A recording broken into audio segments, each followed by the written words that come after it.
Boa noite a todos.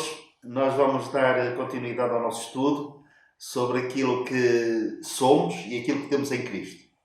E nos estudos anteriores, nós consideramos que em Cristo, devido à nossa fé nele, nós nos tornamos filhos de Deus, somos santificados pelo seu sangue e tornamos-nos santos. No último estudo, consideramos que somos embaixadores da parte de Cristo e hoje gostaria de considerar convosco o facto de nos propósitos de Deus, ao nos salvar, Ele quer que nós sejamos adoradores.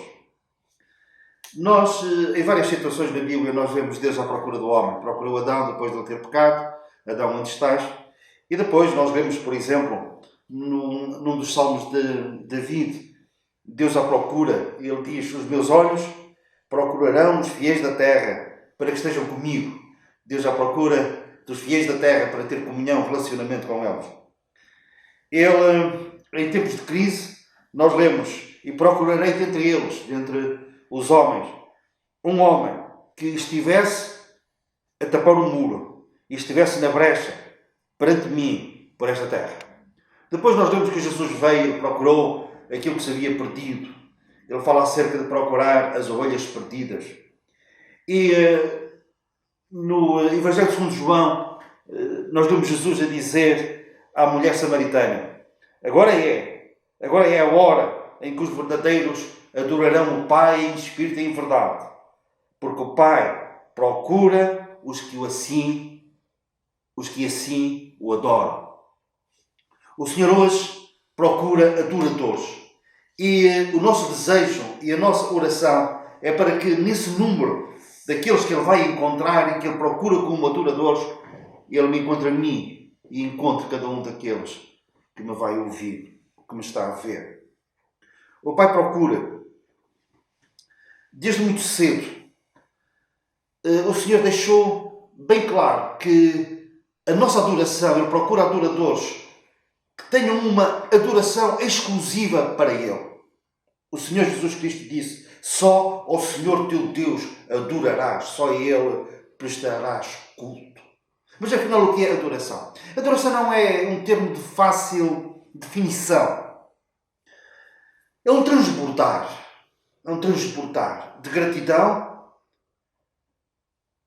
de dar honra, glória, majestade, considerar a excelência de Deus, de uma forma arrebatada, de uma forma completa. O Salmo 23 é encarado de várias formas, mas reparem neste pormenor. Pode ser considerado também a expressão de David numa adoração grandiosa ao Senhor. Ele começa por dizer, o Senhor é o meu pastor, Ele nada me faltará. E depois ele diz, Ele dá-me descanso, Ele restaura a minha alma, Ele guia-me, Ele livra-me do medo, mesmo quando estou a passar pelo vale da sombra da morte. Ele conforta-me, Ele prepara uma mesa perante mim, na presença dos meus adversários, dos meus inimigos. Ele me dá sustento. Ele faz com que a sua vontade e a sua misericórdia me sigam. Ele sabe que um dia habitará na casa do Senhor para tudo sempre. E perante isto ele adora dizer, do meu cálice transborda. Isto é adoração. Mediante aquilo que o Senhor é, aquilo que Ele fez por mim, o meu cálice transborda. Transborda de reconhecimento, de adoração.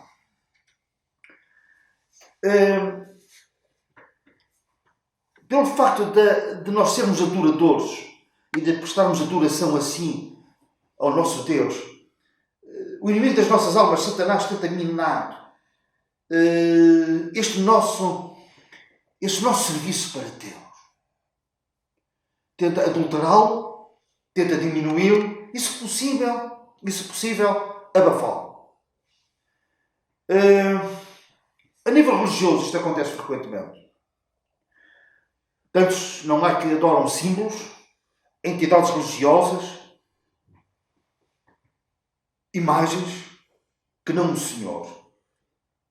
Acerca disto, nós lemos, não lhes prestarás culto, não os adorarás, diz o Senhor. Por causa disso, o Senhor também pode dizer a esses que têm esse estilo de adoração, o Senhor pode dizer, em vão me adoram. Adorar pessoas, adorar entidades religiosas, como os anjos, por exemplo. João foi arrebatado ao céu e ele prostrou-se perante um anjo, adorando, e o anjo no céu repreendeu, dizendo: eu sou conservo teu, adora a Deus. Mesmo os anjos no céu não são adorados. Cornélio, quando Pedro foi visitar para lhe transmitir a palavra de Deus, Cornélio prostrou-se perante ele. E Pedro repreendeu, dizendo: adora a Deus, não me adorarás, eu sou homem como tu. Mas a idolatria, que é o contrário de adoração, pode de uma forma subtil, insidiosa, entrar no nosso coração e impedir-nos, tirar-nos as forças e o discernimento, a devoção para adorarmos só ao Senhor. Filhinhos, guardai-vos dos ídolos. Podemos edificar altares no nosso coração aos ídolos. Guardai-vos. Meus amados, fugi da idolatria, disse o apóstolo João aos crentes. Os crentes poderão ser enganados de uma forma subtil, conforme disse. Como, por exemplo, o amor aos bens materiais. Não ser generoso, ser avarento. E a Bíblia diz que é a avareza que é a idolatria. E um idólatra não é um verdadeiro adorador de Deus. Os cuidados da vida podem-nos sugar o tempo, as forças, a energia. Isso não significa que nós devemos ser desleixados ou ociosos. Mas, às vezes, ficamos numa situação tal que já não nos resta nada ou pouco para nós adorarmos a Deus. Porquê? Porque o nosso esforço, a nossa atenção, as nossas forças foram praticamente gastas com os cuidados desta vida. Os prazeres, divertimentos. A palavra de Deus fala-nos acerca de celebração. Mesmo o apóstolo Paulo diz: façamos festa. Mas podemos viver uma vida muito vocacionada para os prazeres deste mundo, para os seus deleites. E termos aquele princípio de vida: comamos e bebamos porque amanhã morreremos. Mais amigos dos prazeres do que amigos de Deus. E isso também nos impede de sermos adoradores. Também precisamos de ter cuidado para que outras coisas, por exemplo, a natureza. Alguns chamam-lhe a mãe natureza. E nós sabemos que isto era uma prática de religiões pagãs e ainda é. Guarda-te, diz o Senhor em Deuteronômio, não levantes os olhos para os céus e vendo o sol, a lua e as estrelas, a saber todo o exército dos céus, sejas seduzido a inclinar-te perante eles e dês culto àqueles cujas coisas o Senhor fez. O teu Deus reparteu a todos os povos debaixo de todos os céus. Mas alguns, em vez de olharem para a natureza, para os céus, para o mar, para a lua, para as estrelas, para o exército dos céus, e verem que os céus manifestam a glória de Deus e o firmamento anuncia a obra das suas mãos, prestam culto a estas coisas. A natureza serve não somente para nós darmos glória a Deus, mas também nós lemos que o Senhor quer que nós, perante a criação de Deus, nós vejamos a sua grandiosidade e a nossa pequenez. Quando contemplo os teus céus, obra dos teus dedos, disse também David. Quando eu contemplo a lua e as estrelas que estabeleceste, que é o homem, que dele te lembres, e o filho do homem, que o visites. A natureza levar-nos como um aio para nós adorarmos o Deus que criou todas as coisas. A quem devemos adorar? Devemos adorar ao Pai. Os verdadeiros adoradores, disse o Senhor Jesus, adorarão o Pai. Adorarão o Pai. Por aquilo que Ele é. Ele é santo. É o Deus Todo-Poderoso, Pai justo, Pai da glória, Pai das luzes, Pai das misericórdias. Deus é amor. Ele é o Pai de nosso Senhor Jesus Cristo. É o Pai dos redimidos. Ele é o nosso Pai. E por isso nós podemos dizer: Pai nosso que está nos céus. Na sua essência, Ele é amor, Ele é justo, Ele é santo. É o Deus de toda a graça, riquíssima misericórdia. E nós o adoramos. Nós o adoramos. Mas também por aquilo que Ele tem feito. Ele nos tem amado. Ele nos escolheu em Cristo antes da fundação do mundo, Damos graças ao Pai, nós o adoramos, porque nos libertou do império das trevas e nos transportou para o reino do Filho do seu amor.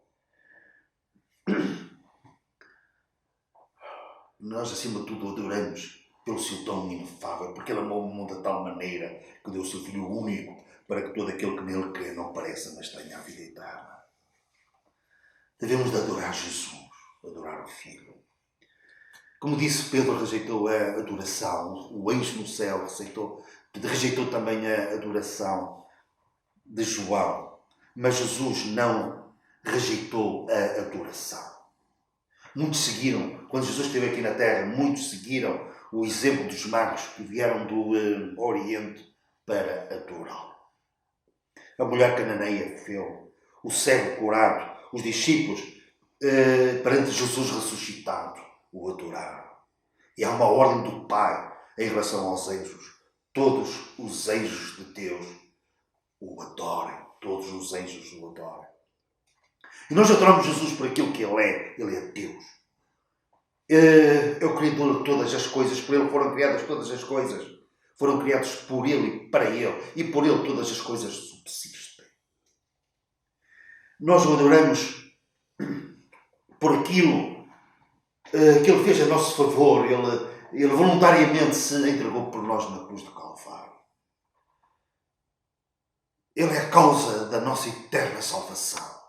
Ele aperfeiçoa para sempre todos aqueles que por Ele chegam a Deus. Ele é o único mediador entre Deus e os homens. E Ele venceu a morte, Ele venceu Satanás, Ele venceu o pecado, ressuscitou.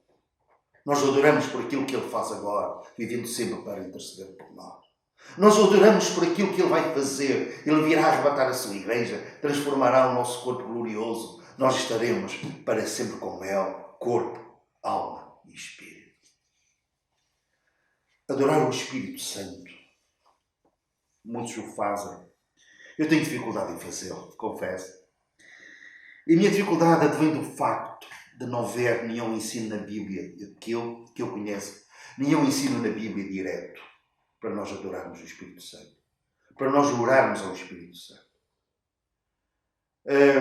Para nós o adorarmos. Nós vemos que Ele virá, disse Jesus, para me glorificar. Ele virá para convencer o mundo do pecado, da justiça e do juízo. Ele virá para testificar. E Ele testifica nos céus. O Pai, a Palavra, o Logos, que é o Senhor Jesus, e o Espírito. Ele testifica na terra o Espírito, a água, o sangue. Ele testifica. Claro que nós, ao adorarmos a Deus, o Deus Trino, adoramos também o Espírito Santo. Mas eu estou a falar acerca de uma adoração direta ao Espírito Santo. Como disse, não conheço nenhum versículo que fale disto, que aconselhe isto, que nos exorte a isto. E não vemos nenhum exemplo de pessoas na Bíblia a adorar. Mas o que é importante é que hoje o Pai busca adoradores. E a minha oração é para que Ele me encontre em mim e me reconheça. E a cada um de vós, nós pertencemos ao número daqueles que Ele encontra e que contabiliza como adoradores, que o adoram em espírito e em verdade. Que o Senhor nos abençoe.